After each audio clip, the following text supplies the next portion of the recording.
en la mira.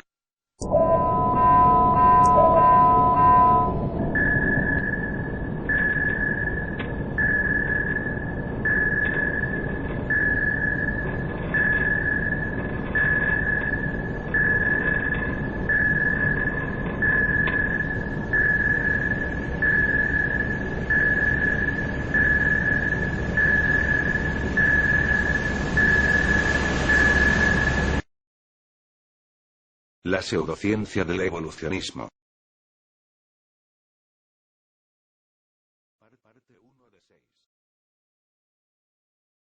Físicas por la Universidad de Buenos Aires, diplomado en estudios avanzados en filosofía por la Universidad de Barcelona, doctorado en filosofía por la Universidad de Barcelona, profesor de filosofía de las ciencias 1 y 2 en el Instituto Superior del Profesorado Antonio Sáenz de Lomas de Zamora. Y bueno, como les decía, en esta tarde nos va a hablar de la pseudociencia del evolucionismo.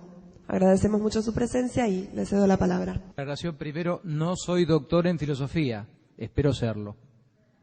Todavía no.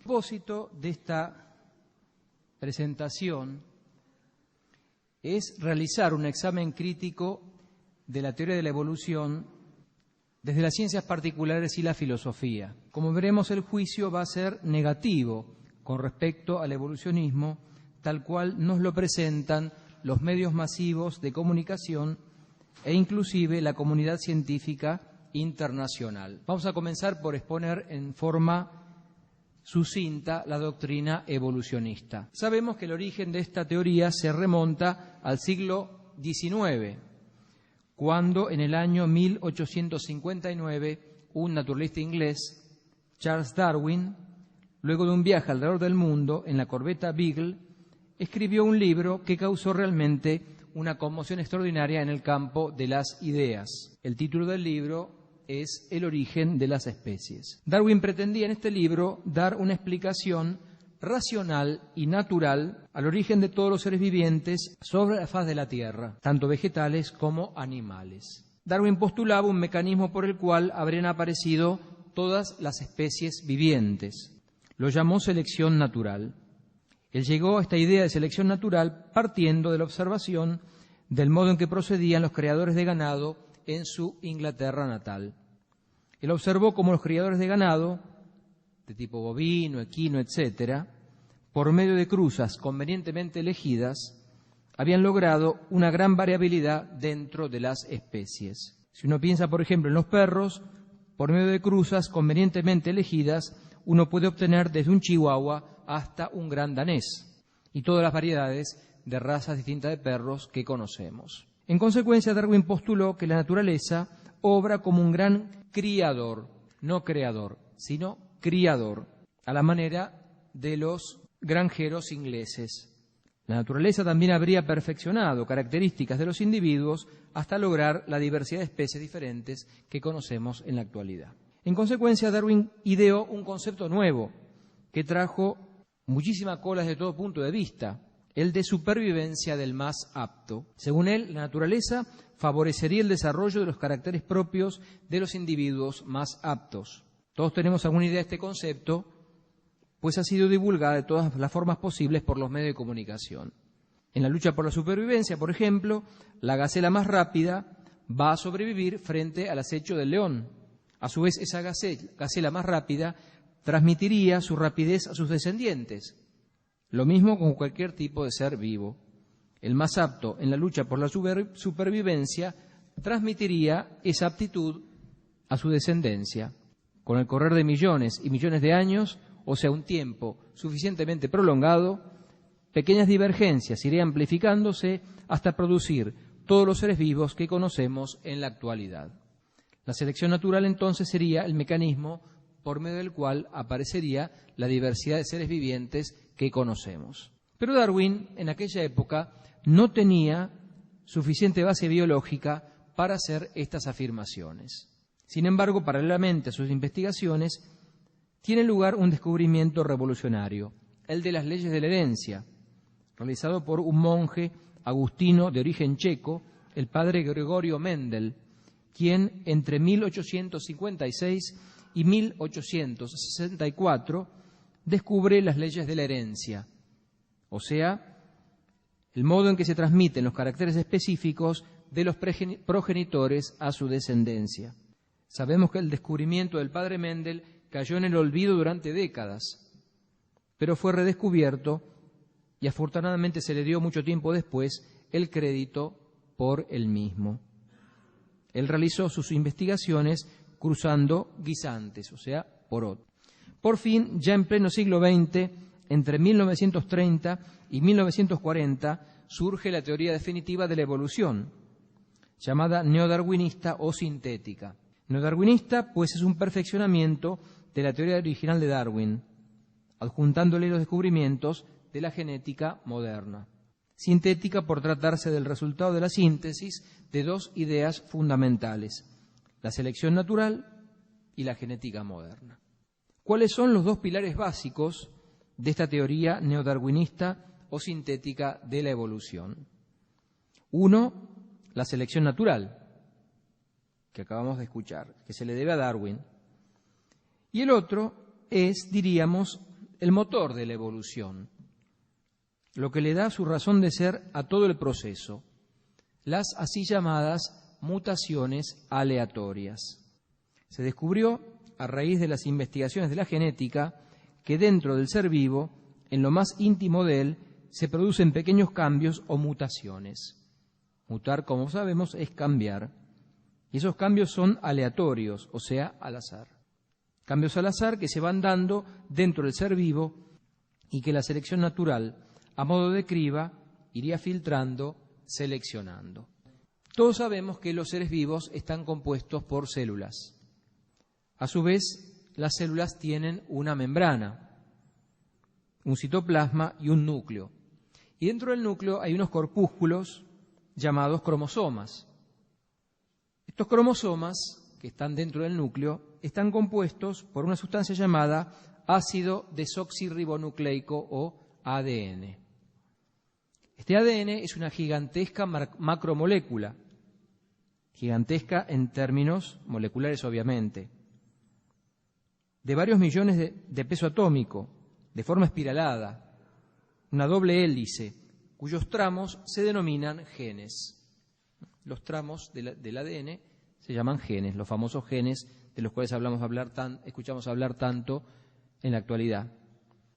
Según la genética moderna, estos genes contendrían toda la información necesaria para, a partir de una única célula original o huevo, generar al individuo completo.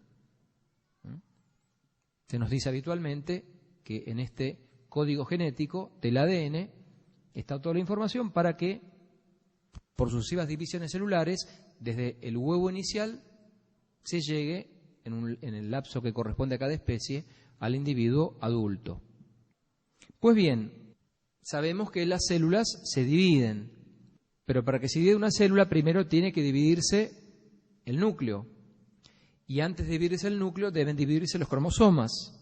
Y antes de dividirse los cromosomas se debe dividir el ADN. El ADN, en el proceso de la división celular, el núcleo, la célula viviente, produce una réplica idéntica del ADN, que se acopla a la par. Se van separando las dos copias y se van desarrollando. Y aparecen las dos espirales, una que es la copia, la imagen especular de la otra. Esto se llama autorreplicación del ADN. Es el primer proceso previo a la división celular. En este proceso, como dije recién, se saca una copia exacta del ADN. Pero puede ocurrir, y ocurre, de hecho, que al producirse esta autorreplicación del ADN puedan producirse errores de copia por diversas causas, sustancias químicas presentes que entorpezcan el proceso, radiaciones o inclusive el azar mismo.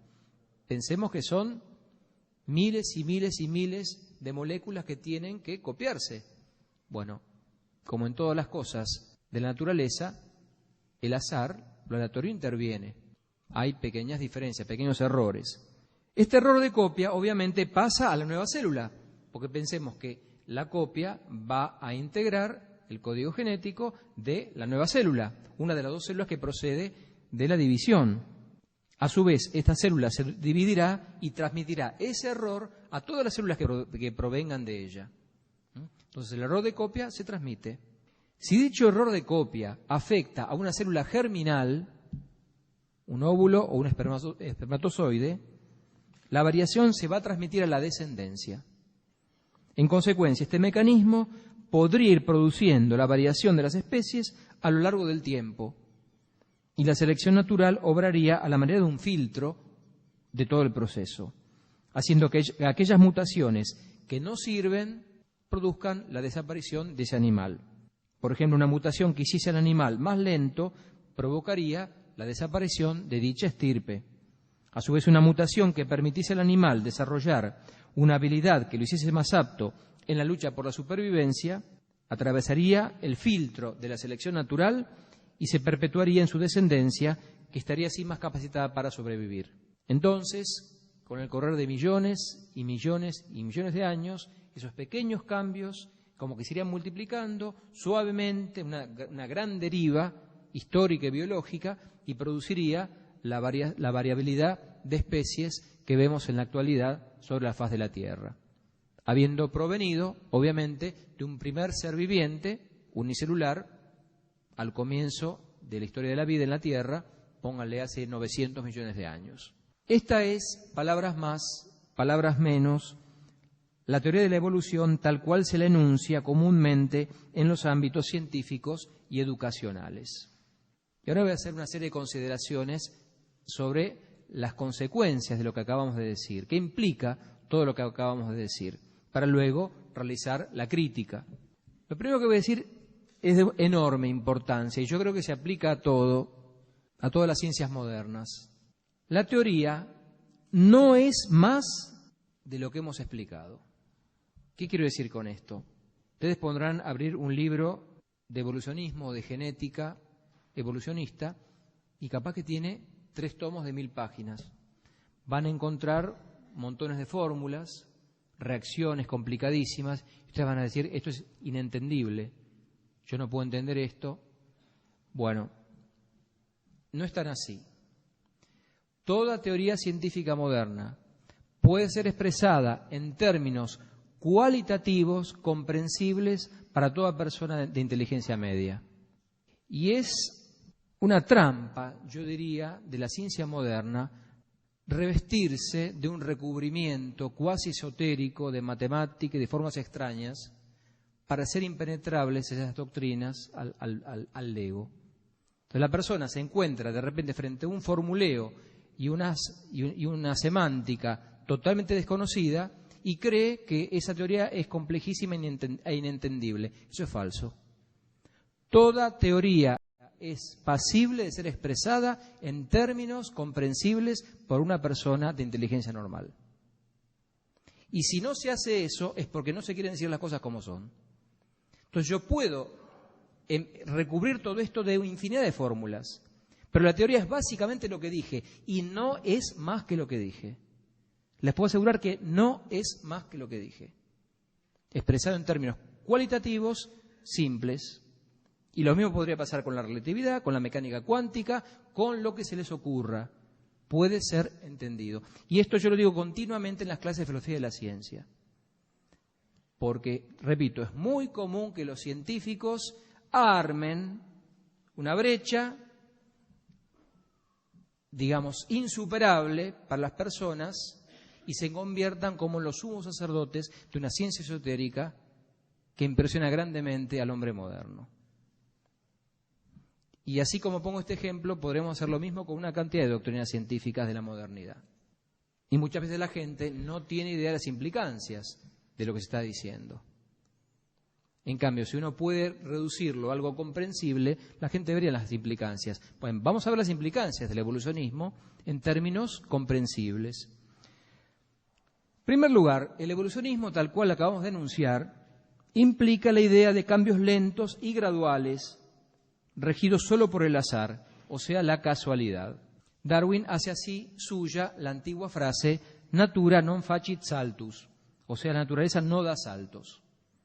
O sea, que está en la esencia del proceso, esto lo quiero remarcar porque lo voy a usar después, el hecho de que el proceso es lento y gradual y no tiene saltos. Porque de por sí es lento y gradual. Implica la acumulación de millones de cambios a lo largo de millones de años. Cambios individuales, puntuales, que se van sumando. Digamos, incluso eso es lo fascinante, lo atractivo de la idea. Pensar que, bueno, lo que vemos es un producto algo muy lento y suave, casi imperceptible, que cuando me quiero dar cuenta hace aparecer un ser viviente distinto. Pero vamos a ver si esto es compatible con lo que se observa en la realidad. Y acá es importante hacer una precisión terminológica de la mayor importancia, para que se entienda bien de lo que estamos hablando. Pues en este tema de la evolución hay una tremenda confusión semántica, un malentendido de base que complica mucho las cosas. Cuando decimos que vamos a criticar la teoría de evolución, es muy posible que en la mente de muchos de ustedes surja la siguiente pregunta: ¿cómo va a criticar la evolución si este es un hecho? ¿Acaso no se comprueba empíricamente que los seres vivientes han ido apareciendo en grados de complejidad creciente con el correr del tiempo? ¿Cómo va a negar esto? Pues bien, esto que acabo de decir, o sea, la aparición de los seres vivientes en grados de complejidad creciente con el correr del tiempo, no es la evolución. Si vamos al caso, en la Sagrada Escritura, en el libro del Génesis, se nos habla acerca del modo en que Dios va creando todos los seres vivientes en grados de complejidad creciente con el correr del tiempo. En el primer día Dios dijo, hágase la luz, y la luz se hizo. En el segundo día, en el tercer día, en el cuarto día, sexto día, creación del hombre, y Dios dice, y vio Dios que todo era muy bueno. Y si uno interpreta la palabra hebrea yom, que es la palabra que parece que se traduce en nuestras Biblias como día, si uno la traduce como lo que es, o sea, como una expresión indeterminada de tiempo, yom en hebreo puede significar día como periodo. Es una palabra genérica para expresar un lapso. Entonces uno podría decir que el Génesis es evolucionista, porque van apareciendo los seres vivientes en grado de complejidad creciente. O uno podría interpretar como San Agustín o los padres de la Iglesia que esos días son días de ángeles, o sea, días no solares medios, sino días pertenecientes al Evo, o sea, a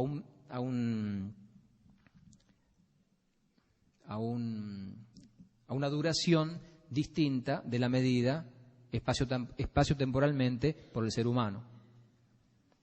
Entonces también podremos interpretar el Génesis en este sentido evolucionista. Pero no estamos hablando de eso.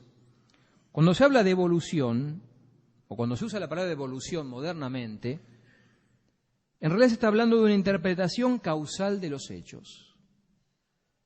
Se está hablando de una interpretación causal de los hechos.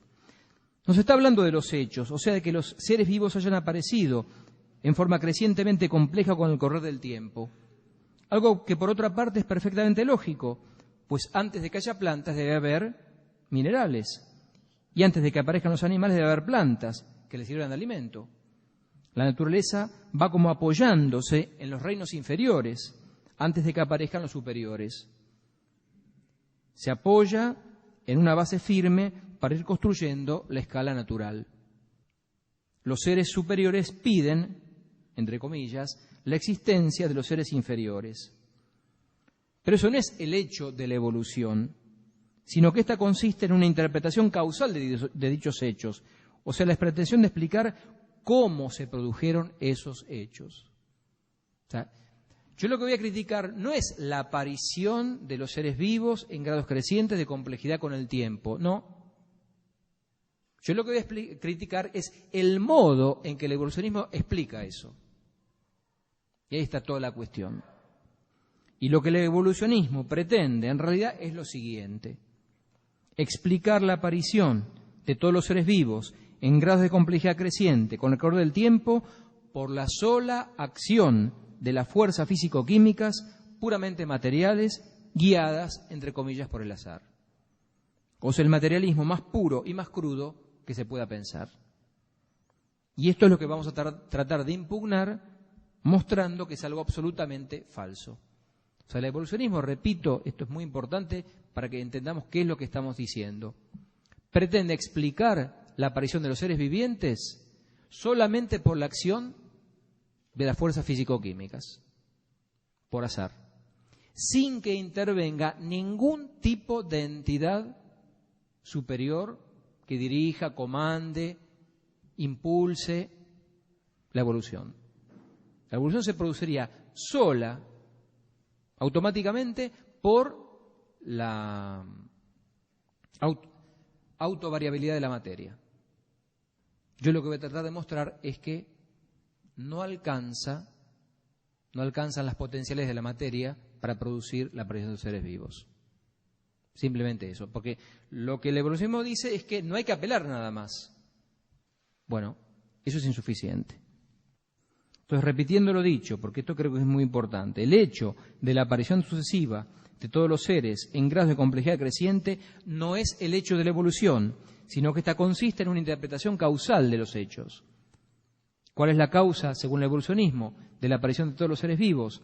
La sola acción aleatoria de las fuerzas materiales, de la física. Otra aclaración que debemos hacer. En general, se presenta el evolucionismo diciendo que el hombre desciende del mono, la forma popular en la cual se presenta esto. Prácticamente voy a hablar muy al pasar del tema del hombre, no me voy a referir al tema del hombre, por una razón muy simple. La crítica que voy a realizar se referirá al evolucionismo en bloque, o sea, a todos los seres vivientes. Si demuestro que el evolucionismo tal cual se nos presenta es falso, o sea que no puede explicar la aparición de ningún ser vivo por la sola acción de las fuerzas físico-químicas al azar, el caso del hombre es simplemente un caso particular ya refutado, porque si no puede explicar la aparición de un caballo, menos la del hombre, con el agravante de que en el caso del hombre estaría implicado algo de otro orden, como es la aparición de la espiritualidad. O sea que yo no voy a hablar prácticamente del hombre, voy a criticar en masa el evolucionismo como teoría que explique, o sea, capaz de explicar la aparición de los seres vivientes, de todos los seres vivientes. Y hay que hacer otra salvedad importante. El evolucionismo es una teoría científica única, en el siguiente sentido. Supuestamente el paradigma científico a partir de Galileo se basa en la constatación de hechos, en su repetición en condiciones de observabilidad óptimas, en la medición de propiedades de los mismos, de tal modo de poder expresar leyes referidas al comportamiento de lo que se está estudiando. Por eso es básico en el paradigma científico moderno el hecho de poder repetir en el laboratorio aquel suceso que se está estudiando. Quiero encontrar o formular una ley de caída de los cuerpos. Bueno, subo una terraza, suelto un cuerpo, mido con un cronómetro el tiempo que tarda en caer, mido la distancia, me voy a una torre más alta, de mayor altura, suelto ese objeto, cronómetro, el tiempo que tarda en caer, hay una ley y después repito la experiencia cuantas veces quiero y voy corroborando si la ley es verdadera o no. Eso es lo que se hace en general en las ciencias particulares modernas. O sea, la repetibilidad es esencial a la ciencia moderna. Pues bien, en la teoría evolucionista esto es imposible, pues se trata de estudiar un fenómeno que ya ha ocurrido y que no está ocurriendo en este momento. Nunca nadie vio evolucionar una especie. El fenómeno, si ocurrió, fue hace millones de años. No se lo puede constatar, medir, aquí y ahora. O sea que esto establece una enorme diferencia con respecto a cualquier otra teoría científica. En la teoría de la evolución es imposible la repetitividad. Lo más que se puede hacer es, a posteriori, analizar los rastros que los seres vivos dejaron en las capas geológicas, realizar estudios genéticos con las especies actuales, pero no constatar el hecho mismo de surgimiento de las especies, que ocurrió en el pasado. El modo en que se produjo la aparición gradual de los seres vivos no lo tenemos delante de los ojos. Y esto es importantísimo, porque le falta una condición esencial de la ciencia moderna, que es la repetitividad. No se puede repetir una experiencia para ver, ocurrió y no ocurre, no lo puedo constatar. Son todas pruebas indirectas. Esto es muy, muy importante de tener en cuenta. Pues, no es una teoría científica, no es como la teoría de la relatividad o la mecánica cuántica o la mecánica newtoniana o la teoría o el electromagnetismo de Maxwell, que yo puedo comprobar aquí ahora en un laboratorio. No, esto no lo puedo comprobar. Ocurrió y las pruebas son a posteriori, millones de años después. Vamos ahora a proceder a una crítica multidisciplinaria del evolucionismo. En primer lugar, analizaremos la teoría desde el punto de vista de la paleontología, o sea, de la ciencia que estudia los fósiles, o sea, los restos que los seres vivos han dejado en la Tierra, en las diferentes capas geológicas de la superficie de la Tierra. Es evidente que la paleontología tiene mucho que decir y aportar a la teoría de la evolución, puesto que se trataría algo así como de la radiografía del proceso, los restos que fueron quedando en las capas geológicas. Darwin mismo en su época reconocía que la ciencia paleontológica no apoyaba su teoría, pero él esperaba que, como la ciencia esta era una ciencia naciente, con el tiempo pudiese progresar y aportar pruebas definitivas a la teoría darwiniana. En consecuencia, Darwin acuñó otro concepto que hizo carrera y muy famoso, el del eslabón perdido. Bueno, yo en general acá hago un dibujito, que es un dibujo que aparece en el libro del origen de las especies de Darwin, una de las primeras páginas. Él dibuja como un arbolito, algo parecido como a un árbol genealógico. Ese árbol que dibuja Darwin pretende mostrar el modo en el cual, con el correr del tiempo creciente, a partir de una primera especie, fueron apareciendo en forma interconectada todas las especies que encontramos al final del proceso. ¿Se entiende? Como un arbolito, así, partiendo de un individuo inicial, el tiempo hacia arriba creciente, y luego al final, en la época actual, todos los seres vivientes que conocemos. Sería algo así como el árbol genealógico de todos los seres vivientes. El gráfico representaría entonces cómo, a partir de un antecesor común, habrían ido apareciendo en forma ramificada las diversas especies por selección natural, hasta dar lugar a todos los seres vivos actuales. Darwin pretendía que la paleontología apoyase esta plasmación por medio de gráficos de su teoría. Bueno, ¿qué es lo que nos presenta la paleontología aquí y ahora, teniendo en cuenta su notable avance desde los tiempos de Darwin? El gráfico en realidad es así: una línea y luego líneas verticales. Un poquito más arriba, líneas más finitas. O sea, no líneas que procedan radialmente o en forma así conectada unas con otras desde un origen común, sino ramas que se separan unas de otras. Inclusive hay un momento en el tiempo, hace 600 millones de años, o sea, en el origen de la llamada era cámbrica, en la cual aparecen todos los tipos de seres vivientes que conocemos en la actualidad.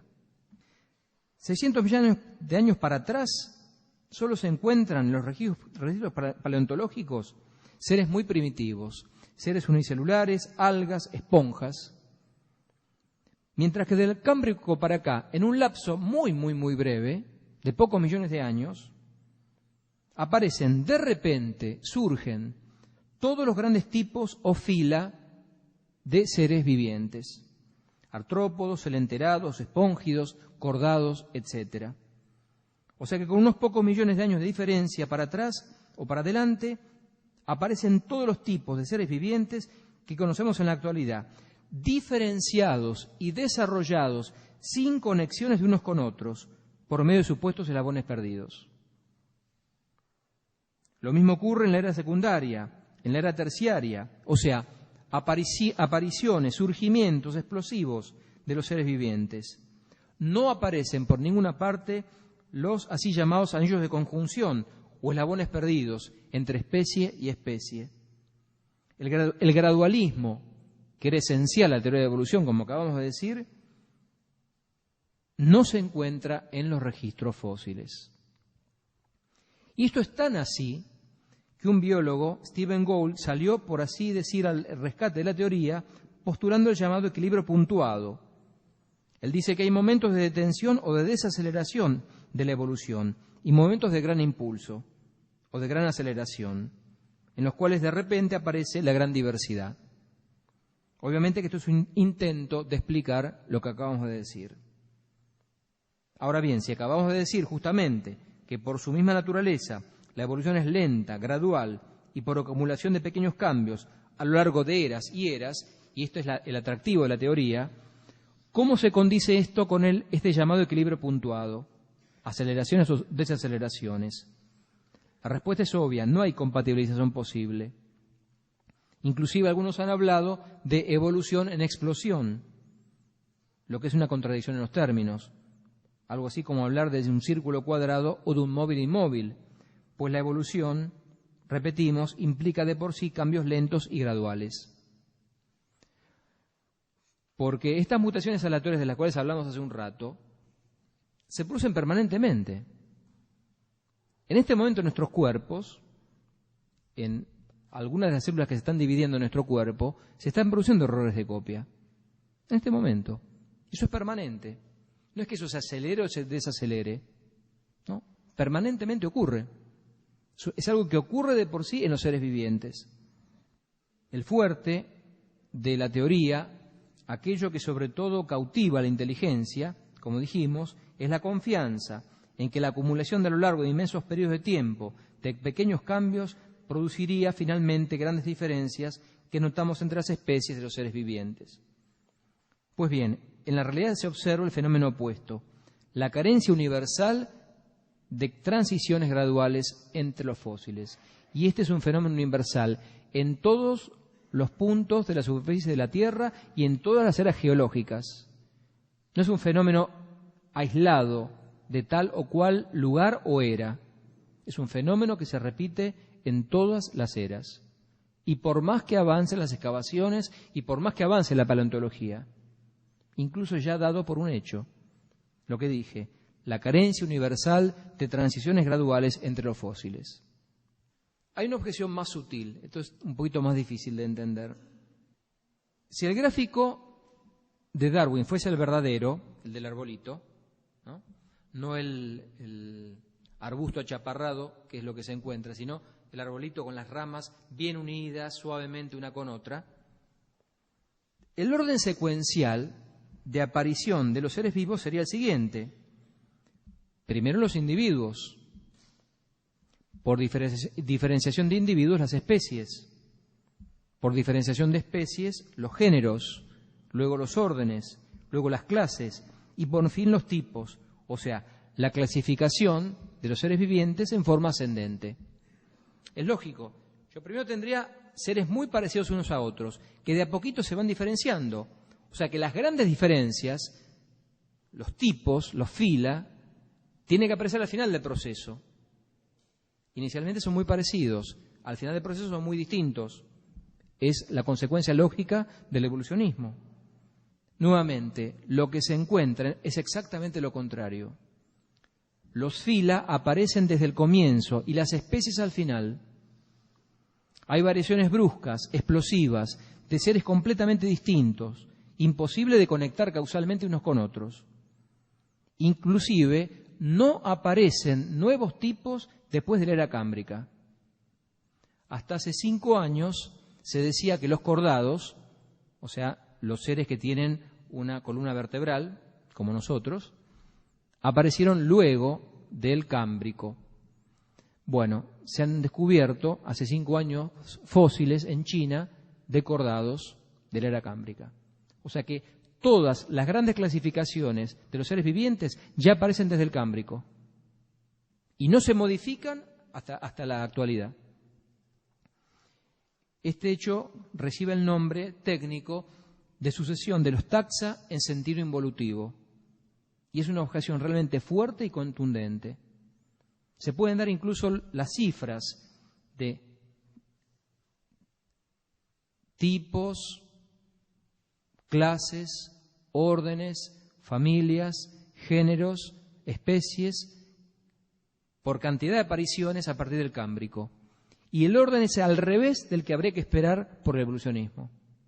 No sé si esto se entiende. O sea, no tendría que esperar las grandes diferencias al final del proceso, no al inicio. No pueden aparecer las grandes diferencias al inicio. Eso es totalmente al revés de lo que dice el evolucionismo. Bueno, es lo que se encuentra. Y de vuelta, en todas partes del mundo, en todas las eras y en todos los tipos o fila de seres vivientes que uno esté estudiando. Vamos a ver ahora qué nos dice la genética sobre el evolucionismo. Supuestamente esta disciplina sería la rama de la biología que permitiría comprobar in situ esta cuestión de las mutaciones aleatorias. La genética va a estudiar justamente esto. Pero de inmediato se presentan fuertes objeciones. Por ejemplo, el animal más utilizado por los genetistas en sus experimentos es la mosca drosófila o mosca de la fruta, que es un verdadero caballito de batalla de la genética contemporánea. Por su facilidad para mutar y el tiempo relativamente breve de sus generaciones, unos 15 días. Así se han logrado mutantes de todo tipo. Moscas con alas, sin patas, con ojos, sin ojos, etc. Es un animal que muta con facilidad. Entonces, como yo en poco tiempo tengo muchas generaciones, puedo lograr acumulación de cambios. Pues bien, resulta que se conservan en bloques de ámbar moscas de la fruta fósiles de hace decenas de millones de años. Y aquí la sorpresa, son idénticas a las moscas actuales. La pregunta que surge inmediatamente es, ¿cómo puede ser que un animal que muta con tanta facilidad pueda permanecer idéntico a sí mismo durante millones de años? Esto es lo que se conoce como pancronismo, o sea, los fósiles vivientes. Es también el caso del celacanto. Celacanto es un pez fósil, un pez primitivo, supuestamente vínculo entre los cordados iniciales y los peces modernos, del cual se conservaban solo restos fósiles de hace unos 150 millones de años, de la época de los dinosaurios y anterior incluso. ¿Cuál habrá sido la sorpresa de los naturalistas cuando en 1938 se pescó un celacanto vivo frente a las costas de Madagascar, idéntico a los restos fósiles que se conservan actualmente? Entonces la pregunta, alguien podrá decir, bueno, respuesta evolucionista, bueno, se dieron condiciones muy particulares en el fondo del mar por el cual ese animal no mutó, se mantuvo idéntico. Respuesta, eso es falso, porque las mutaciones se producen constantemente. Las mutaciones no se desaceleran, las puedo acelerar con radiación, por ejemplo, con dosis de radiación, etcétera, pero nunca dejan de estar. Las mutaciones permanentemente se dan. No puede ser que un animal permanezca idéntico 150 o 300 millones de años, porque las mutaciones se van acumulando inexorablemente. No hay explicación desde la teoría evolucionista, porque remarco, las mutaciones se producen necesariamente, son un dato esencial de la realidad de los seres vivientes. Hay otra objeción que es obvia, pero hay que decirla. Nunca nadie vio mutar una especie. Por ejemplo, la mosca de la fruta ha sido alterada de todas maneras posibles, todos los mutantes que describí hace un rato, y sin embargo, nunca dejó de ser una mosca de la fruta, nunca cambió de especie. Siempre fue posible cruzar esa mosca de la fruta mutante con una mosca de la fruta común y corriente. Por supuesto que hay variabilidad dentro de las especies, las cuales no deben ser concebidas como una línea, sino como una banda más bien. Así la especie perro incluye variaciones individuales que van desde un chihuahua hasta un gran danés. Yo puedo tener perros desde el tamaño de un chihuahua hasta un gran danés, pero cuidado, yo no puedo tener un perro del tamaño de un elefante, ni puedo tener el perro del tamaño de una hormiga. La especie perro se mueve dentro de una banda. Y hay una variabilidad de la especie. Pero yo no puedo salir de esa banda, no puedo salir de esa especie. Existe lo que podríamos llamar microevolución, o sea, el despliegue a lo largo del tiempo de la riqueza contenida potencialmente en la especie. Pero las especies entre sí no se mezclan ni se dan saltos de una especie a otra. Existen los híbridos, o sea, la cruza de individuos de especies morfológicamente cercanas. Si se cruza un caballo con un burro, se obtiene una mula. ¿Cuál es la cría de la mula? No es la mulita. La mula es estéril. Todos los híbridos son estériles, no pueden reproducirse. Inclusive, al cruzar individuos dentro de la misma especie, llega un momento en el que se tocan los límites de la variabilidad. Lo que dije hace un rato, no puedo tener un perro de un tamaño de un elefante. Sí de un caballo, porque hay ponis chiquitos. Entonces ahí como que, diríamos, se acercan, digamos, la parte inferior de la banda del caballo, así morfológicamente con tamaño, a la superior del perro. Pero no puedo moverme más allá de ahí.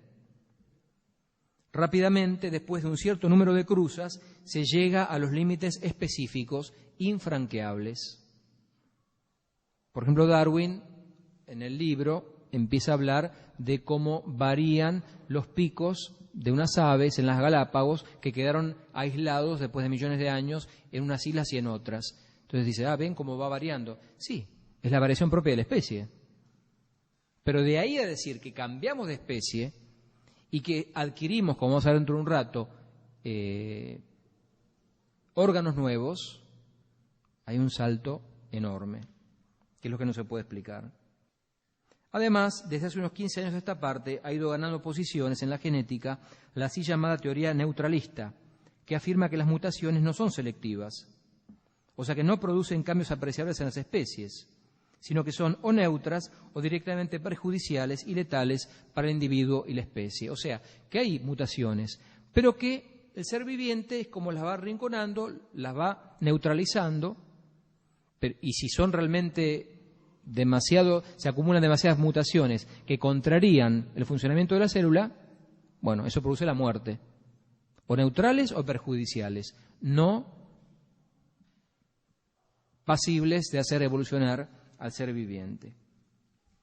Pero vamos a pasar a una objeción todavía mucho más fuerte, y lo que voy a decir ahora es muy importante también, porque es algo que refuta una cuestión que se nos viene diciendo desde hace unos cuantos años por los medios de comunicación y que es totalmente falsa.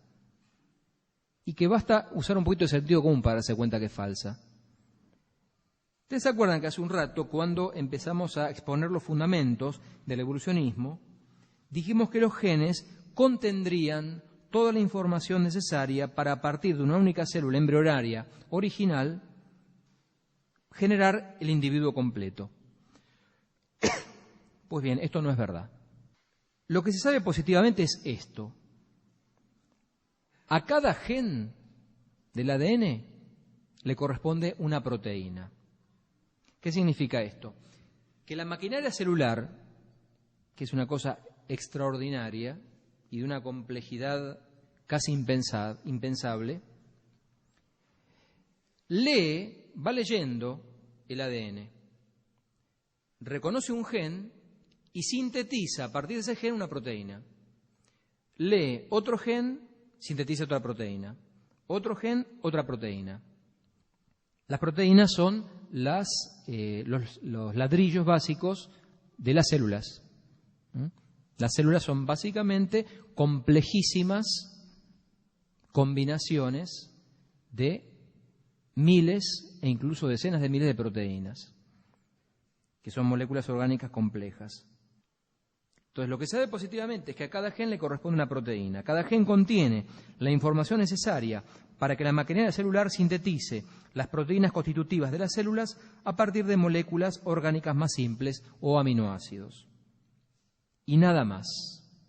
Y nada menos también, si quieren. La pregunta es, ¿dónde se encuentra el plan, la información para que las proteínas constituyan células? Para que las células formen tejidos, para que los tejidos formen órganos, para que los órganos formen aparatos y sistemas, todo interconectado, tanto desde el punto de vista estático como dinámico.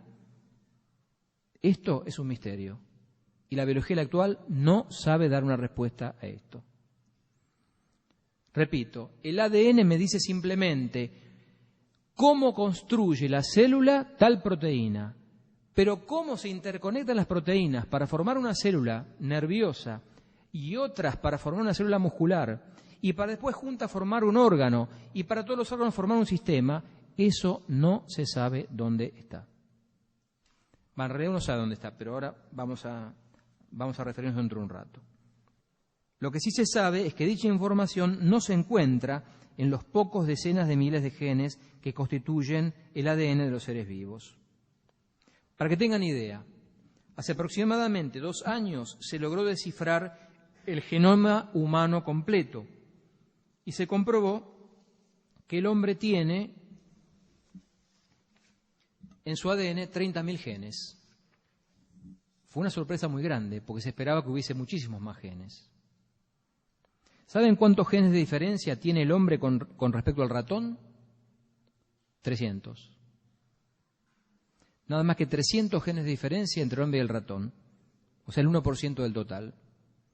Es decir, que a escala genética, el hombre solo se diferencia en un 1% de un ratón. Esto quiere decir que lo significativo en un ser vivo no se encuentra formalmente en su aspecto genético. Miren, acá debe haber gente que, aunque sea por divulgación, otros que lo sabrán bien, tendrán alguna idea por la informática moderna de teoría de la complejidad. Complejidad. ¿Ustedes se creen que en 30.000 unidades de información se puede codificar la información que hay en un ser viviente completo? Los millones, billones, trillones de unidades de información que tiene un ser viviente completo, eso no puede estar en 30.000 genes. Es un disparate. Incluso los matemáticos, no voy a entrar en esto, pero es toda una rama, hay matemáticos que también destruyen la teoría de evolución porque dicen que es imposible explicar eso en términos de teoría de la complejidad, de cálculo de probabilidades. Absolutamente imposible. Piensen toda la información que hay que determinar para que un ser viviente macroscópico sea como es. Esta deformación de la genética moderna pretende hacernos creer que esa información está a nivel analítico en el ADN. Eso es falso. El ADN, haciendo una comparación muy simplificada, solo me da la información necesaria para producir los ladrillos del edificio. Otra cosa muy diferente es saber dónde se encuentran los planos de la construcción. La respuesta a esto se encuentra planteando adecuadamente la cuestión desde el punto de vista filosófico. No es la causa material la que da cuenta esencialmente del fenómeno vital, sino la causa formal, el principio vivificante del ser vivo, o sea, el alma, como se lo denomina tradicionalmente, la así llamada forma sustancial. El todo es más que la mera suma de las partes. Un ser viviente, en toda su complejidad, no admite ser explicado en forma puramente analítica, a partir de componentes microscópicos a escala molecular, que no pueden dar cuenta del todo y de la complejísima interacción entre las numerosísimas partes del ser viviente. Es como si a mí ahora me creman y me reducen a 15 kilos de carbón, un balón con hidrógeno, otro con oxígeno. Dicen, esto es el padre Baliña. No. Ese es el resultado de haberme descompuesto. Pero mi realidad es una combinación complejísima de la cual la explicación material no da cuenta de todas esas cosas. Y aquí podemos hacer una crítica a la biología moderna, que la han hecho muchos biólogos, que se ha ocupado demasiado del aspecto puramente microscópico y analítico de los seres vivientes, perdiendo de vista el conjunto, la totalidad, cayendo en un peligroso reduccionismo materialista. La vida es más que una cuestión de forma, es más una cuestión de forma, de conjunto, de completitud, que de pequeñas partes, que en definitiva tienen razón de ser y cooperan con un designio superior a todas ellas. Entonces fíjense una cosa, y usemos el sentido común. Si no se puede explicar cómo a partir de una primera célula se produce un ser viviente completo, aquí y ahora, observándolo aquí y ahora, ¿cómo voy a explicar la aparición de los seres hace 600 millones de años? Si yo no puedo explicar cómo se produce el desarrollo de un ser viviente, menos voy a explicar la aparición de especies nuevas y de habilidades nuevas. Si la genética del desarrollo de un ser vivo con el cual es posible experimentar aquí y ahora es desconocida, ¿cómo vamos a conocer el mecanismo de aparición de las especies, fenómeno que ocurrió en el pasado y con el cual no podemos experimentar? Aparte del hecho, dijimos que todo se basaba en la mutaciones aleatorias del ADN, pero en el ADN no está toda la información para que se estructure un ser viviente. Entonces yo muto el ADN y ¿qué consigo? ¿Cómo consigo que aparezca, y lo vamos a ver dentro de un rato, un órgano de extremada perfección? Y esto da lugar a las objeciones. Bueno, una pequeña digresión. Esto que dije es muy importante, lo del ADN, porque se tiende a reducir la biología moderna a materialismo. Es materialismo y mecanicismo puro, y es falso. Es más, cuando apareció el dato que eran 30.000 los genes humanos, empezó a hablarse, bueno, ahora tenemos que empezar a pensar en las proteínas, porque ya la cosa no está solamente a nivel del ADN. Y eso se está diciendo actualmente sin sacar todas las consecuencias, obviamente. Y voy a complicar más las cosas, para que tengan idea de cómo es realmente el fenómeno viviente. Esto que voy a decir ahora se descubrió hace 10 años, con la cuestión del mal de la vaca loca. Dijimos que el ADN tiene la información para sintetizar una proteína a partir de aminoácidos. El gen tiene la información para que aminoácidos, que son como los eslabones de la cadena, se vayan ensamblando para formar la proteína. Entonces yo tengo el gen, me dice esto y esto, y la célula engancha esto y esto, y forma la proteína. Sí, pero no alcanza con eso, porque las proteínas son tridimensionales. Y es esencial a la proteína la forma que tenga su estructura tridimensional. Si yo engarzo los aminoácidos de una forma distinta, esa proteína no sirve para la vida, no es funcional para la vida, y ese ser moriría, que es lo que pasó con la vaca loca. Se sintetizaron proteínas de una forma distinta y produjeron la muerte del animal. Por eso digo que esto se descubrió hace poco. ¿Dónde está la información para que tridimensionalmente se engarce la proteína? Lo engarza la misma célula, haciendo abstracción del ADN. La misma célula le da forma a sus mismos componentes. Es una cosa increíble. O sea que si quieren, el ADN me dice los eslabones, pero cómo van, la posición en la cual van los eslabones, eso lo da la célula. El ser viviente mismo, que produce sus mismos elementos. Objeciones ahora de tipo filosófico, que creo que son las más comprensibles, porque en definitiva son objeciones de sentido común, que son asequibles a cualquier persona. Voy a empezar con una pregunta. ¿Qué es un ala cuando todavía no es un ala? ¿Qué es un ala cuando todavía no es un ala? ¿A qué me refiero? Me refiero a lo siguiente. Según el evolucionismo, las aves habrían aparecido por modificaciones de los reptiles, que a lo largo de grandes periodos de tiempo, unos 40 o 50 millones de años, habrían sufrido cambios graduales en su conformación, transformando los miembros anteriores en patas, de patas a alas. Ahora bien, yo pregunto lo siguiente. ¿Para qué les sirven los miembros anteriores a dichos eslabones hipotéticos cuando ya no son patas que permitan correr y todavía no son alas que permitan volar? Y pensemos que estos eslabones intermedios son los más numerosos de la cadena. ¿Cómo podrían sobrevivir? ¿Para qué sirve un órgano o miembro cuando está en plena transformación y todavía no cumple acabadamente con su función propia? ¿Se dan cuenta? Porque fíjense que el evolucionismo nos dice, no, se van produciendo mutaciones y bueno, si son selectivamente aptas, el individuo sobrevive. Pero cuando yo tengo que producir un cambio morfológico de fuste, como cambiar una pata en un ala, todos los eslabones intermedios no sirven. Esto es sentido común. Porque si yo transformo las patas del lagarto en algo que va a transformarse en un ala, ya no es pata y no sirve para correr.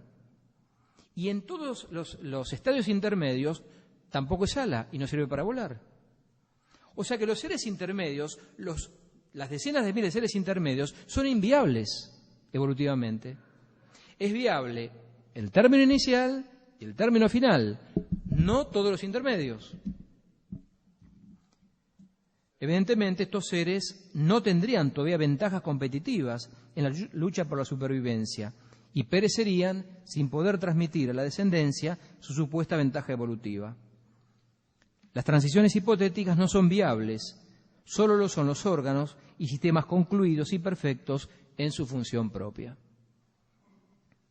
Pero vamos a mirar más de cerca el ejemplo que pusimos. Dijimos que las aves habrían aparecido por transformación gradual de los reptiles. Esto dicho así parece muy simple, pero no lo es en absoluto. Y si no, pensemos en la cantidad de cambios coordinados que se deben realizar para transformar un reptil en un ave. Hay que ahuecar los huesos para que el cuerpo sea más liviano. Hay que fortalecer el esternón, donde se insertarán los poderosos músculos pectorales que posibilitarán el vuelo. Hay que cambiar el aparato circulatorio del animal para elevar su temperatura, para el despliegue de energía que requiere el vuelo. Pensemos que el reptil es un animal de sangre fría y el ave de sangre caliente, 44 grados más o menos. ¿Por qué? Porque tiene que desplegar una gran cantidad de energía rápidamente para poder volar. O sea, el vuelo es una operación que requiere un despliegue de energía muy grande. Hay que hacer surgir plumas a partir de escamas. Y todos estos cambios coordinados en un mismo sentido, en el lapso de pocos millones de años, y remarcamos, siguiendo una finalidad oculta, que es la posibilidad de que dicho animal vuele. En otras palabras, el evolucionismo pide la aceptación ciega de una acumulación de milagros en número casi indefinido. Claro, pensemos, el reptil se transformó en ave. Pero pensemos en todos los cambios que hay que producir para que un reptil se produzca en ave. Y voy a poner algunos ejemplos más que van a mostrar a las claras lo ridículo de esto. Por ejemplo, el caso del escarabajo bombardero. Escarabajo bombardero. Este pequeño escarabajo, verdadero pionero de la utilización del armamento químico, tiene un modo muy particular de defenderse de sus depredadores. Cuando uno de estos se acerca, el bombardero se defiende rociándole en forma explosiva un chorro de líquido a más de 100 grados centígrados, con pequeños lanzallamas. Pero vamos a ver en detalle el mecanismo del lanzallamas del bombardero. En 1961 un químico alemán descubrió esto. Resulta que encontró que el escarabajo bombardero tiene dos glándulas que producen una mezcla líquida, dos cámaras de almacenamiento conectadas, dos cámaras de combustión y dos tubos externos que pueden ser dirigidos como armas flexibles en la cola del insecto. Al analizar el líquido almacenado se encontró que contenía 10% de hidroquinona y 23% de peróxido de hidrógeno, o sea, agua oxigenada. Ahora bien, esta es una mezcla reactiva explosiva. Estas dos sustancias, al mezclarse, producen una inflamación explosiva que rápidamente supera los 100 grados centígrados. Pero el escarabajo bombardero agrega un inhibidor que impide la explosión. Y entonces, cuando se acerca un enemigo, inyecta esta solución en los tubos gemelos de combustión y le agrega, solo en el momento preciso, un antiinhibidor, lo que produce ahora sí la explosión en el rostro del enemigo. Pensemos ahora cómo pudo haberse construido este complejo sistema. Tiene que aparecer, por mutaciones aleatorias, siempre, una glándula que produzca oxigenada, otra que produzca hidroquinona, otra que produzca el inhibidor, otra que produzca el antiinhibidor. ¿Alcanza esto? No. También tiene que formarse la cámara de combustión para que la mezcla se produzca.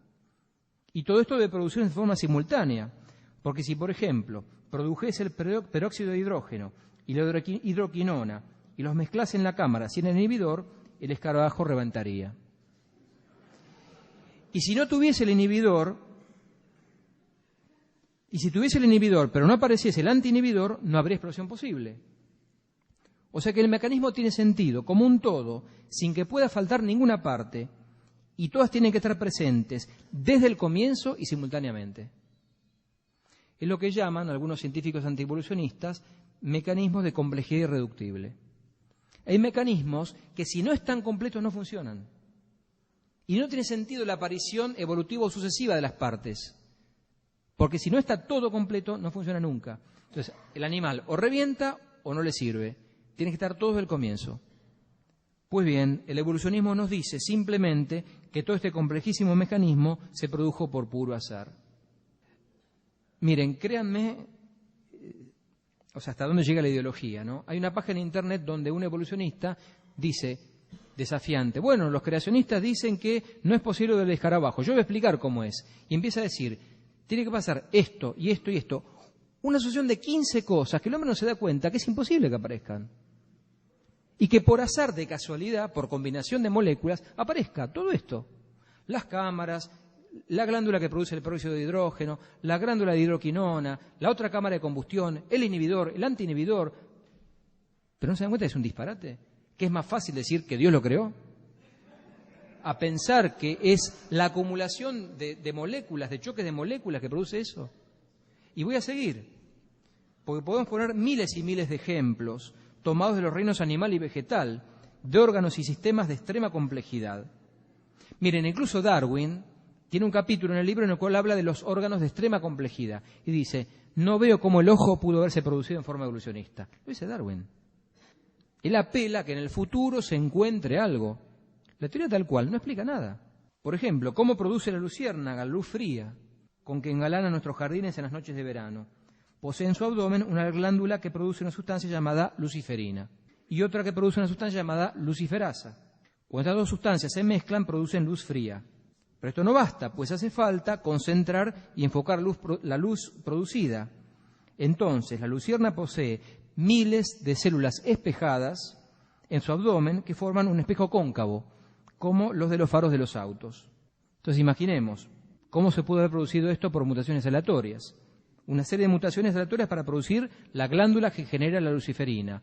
Otra que es una sustancia que no abunda en la naturaleza, se lo puedo asegurar. Otra que produzca la luciferasa. Y otra para producir el abdomen cóncavo y espejado. Y miren, podríamos acumular miles y miles de ejemplos de este tipo, en los cuales aparecen sistemas de extrema complejidad con una finalidad y un designio preestablecido. Pero para terminar con, digamos, la prima donna de todo esto, la danza de las abejas. Supongo que ustedes habrán visto en programas Discovery Channel, esos programas de naturaleza, este fenómeno de la danza de las abejas. Es un fenómeno conocido desde la antigüedad, de la época de Aristóteles, pero que fue develado por un etólogo contemporáneo, Carl von Frisch, quien recibió el premio Nobel por esas investigaciones. ¿En qué consiste? Resulta que cuando la hoja obrera vuelve al panal, después de haber ido a buscar alimento, realiza delante del resto de las abejas de la colmena una extraña danza. Con las evoluciones de su cuerpo representa una especie de 8 aplanado. Se mueve así y dibuja como un 8 aplanado, inclinado. Lo que von Frisch descubrió es que con dichos movimientos la hoja obrera indica al resto del panal la distancia a la que están las flores, el ángulo que forma el sol, la colmena y las flores, y además la cantidad de polen que encontró. Nada más y nada menos. O sea, aparece el ángulo entre el sol, la colmena y las flores. Este ángulo, que está dado por el ángulo de inclinación de la danza. Bueno, desafiamos a cualquiera que intente explicar por la acumulación de pequeños cambios al azar semejante comportamiento. No nos olvidemos que este lenguaje es algo totalmente innato. Viene con la abeja al nacer. Yo tomo una abeja, la saco del panal y hace eso. No es que lo aprende, es instintivo, está con el animal. Pongamos a pensar, si una primera abeja adquirió por azar semejante habilidad, ¿cómo la entendieron las demás? Claro, es imposible de pensar que haya un inicio de esto. De un inicio así al azar, tiene que estar ya en la especie, y toda la especie tiene que tener esto. No perdamos de vista que se trata de un comportamiento colectivo o social. Y otra pregunta más, ¿qué relación puede tener lo material, genético, con algo tan inmaterial como un comportamiento? Pues pensemos lo que está atrás de esto es el comportamiento. Otra pregunta, ¿cómo aprendió a volar el ave? ¿Cómo aprendió a volar un ave? La primera ave que voló, ¿cómo aprendió a volar? Si no sabía. Las complejísimas evoluciones de un ave en vuelo, ¿cómo aprendió? Son todas preguntas sin respuestas para una visión evolucionista.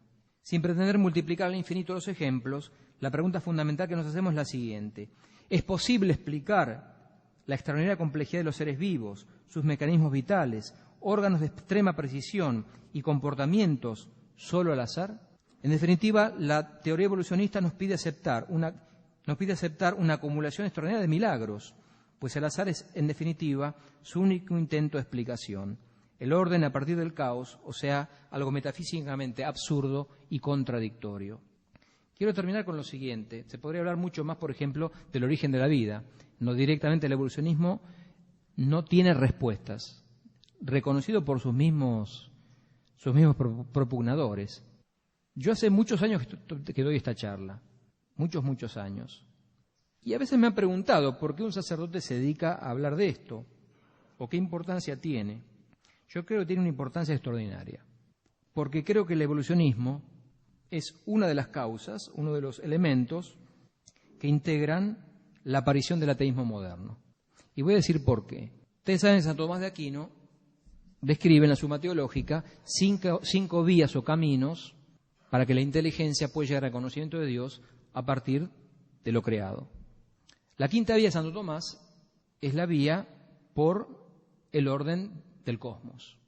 Viendo el orden, viendo esta complejidad que acabo de ejemplificar en muy pocos casos, el espíritu humano naturalmente siempre se elevó a la idea del creador. Incluso Kant reconoce que es la vía más asequible a todo ser humano, la quinta vía por la complejidad. Bueno, desde hace 150 años, el evolucionismo es como un cortocircuito ideológico que impide que la mente humana lea adecuadamente la realidad y ascienda naturalmente a la noción de la existencia del Creador. Porque, ¿qué ocurre desde hace 150 años? Veo todos esos fenómenos y me dicen, no, pero hay una explicación científica que no apela a la existencia de un Dios. La persona queda satisfecha, no va más allá, no se pregunta más cosas y listo, liquidó una posibilidad, el camino natural, yo creo, el camino para ascender hacia Dios a partir de lo creado. Ejemplos concretos. Hitler perdió la fe en 7º grado por el evolucionismo. Lo mismo Stalin, lo mismo Pepe Rosa. A mí me gusta leer biografías y muchos hombres del siglo XX perdieron la fe por el tema del evolucionismo.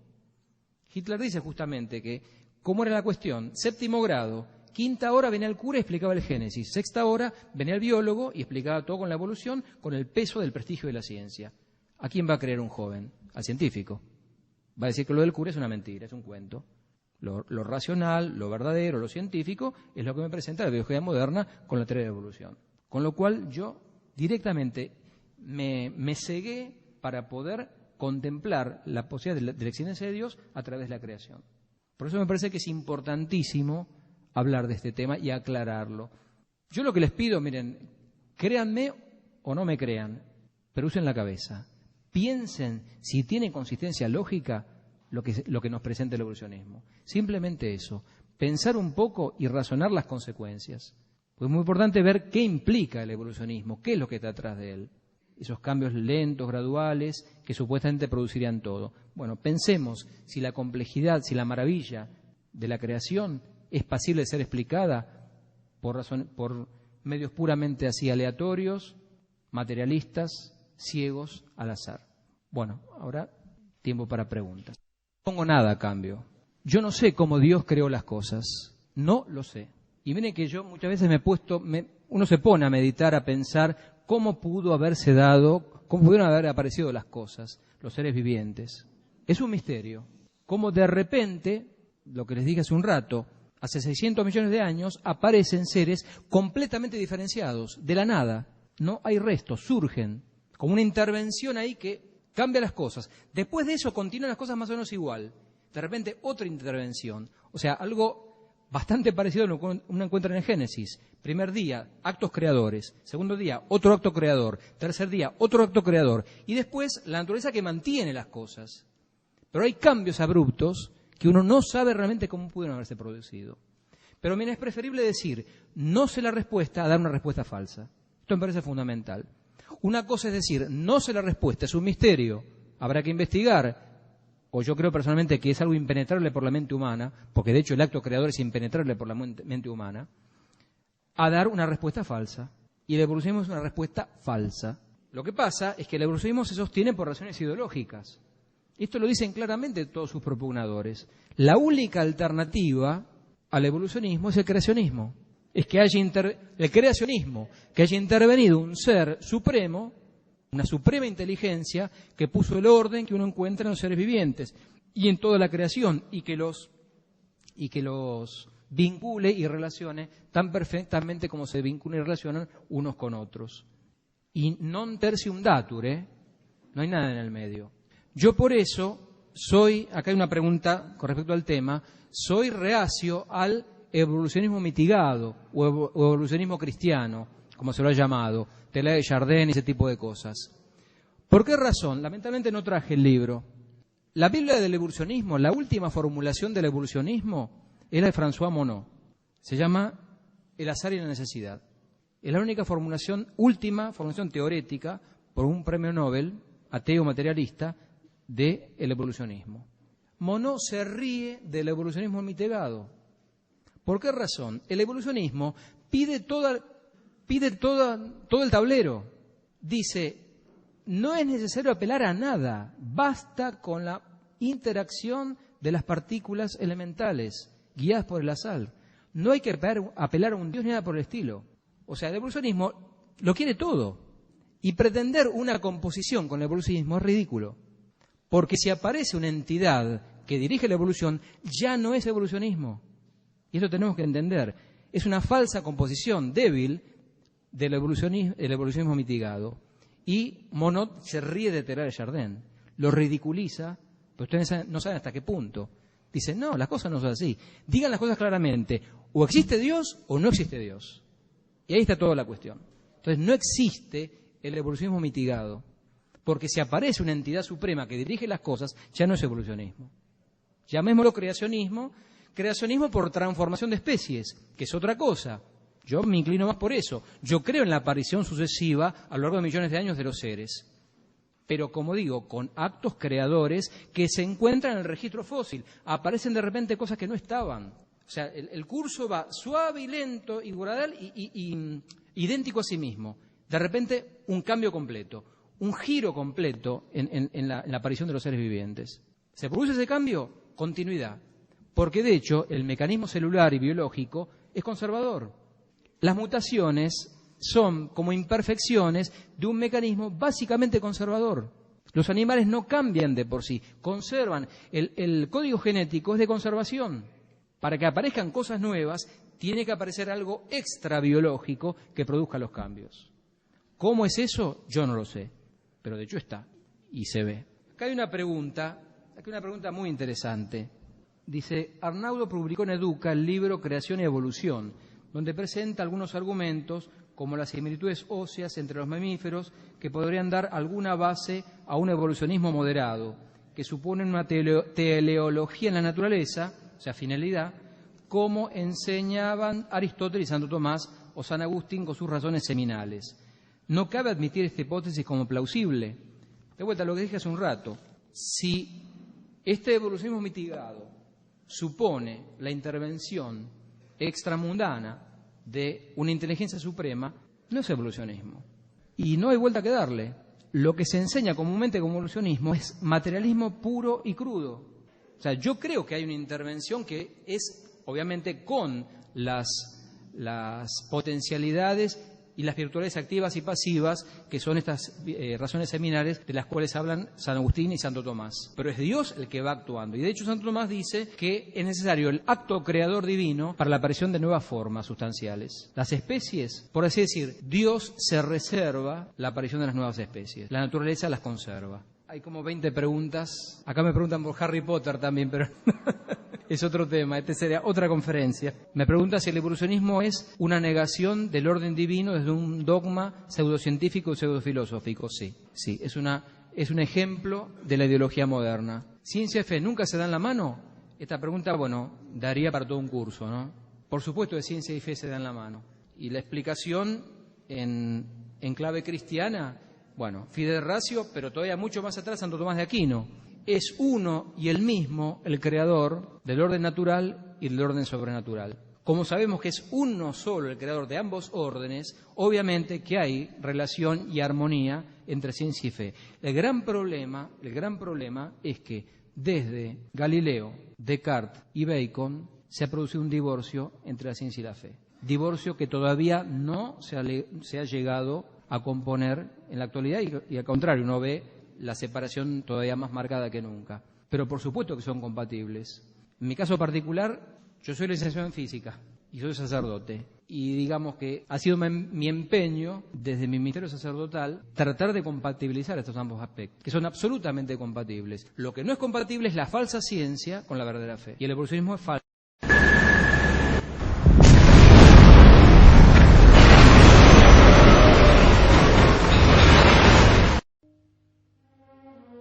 Gracias por su atención.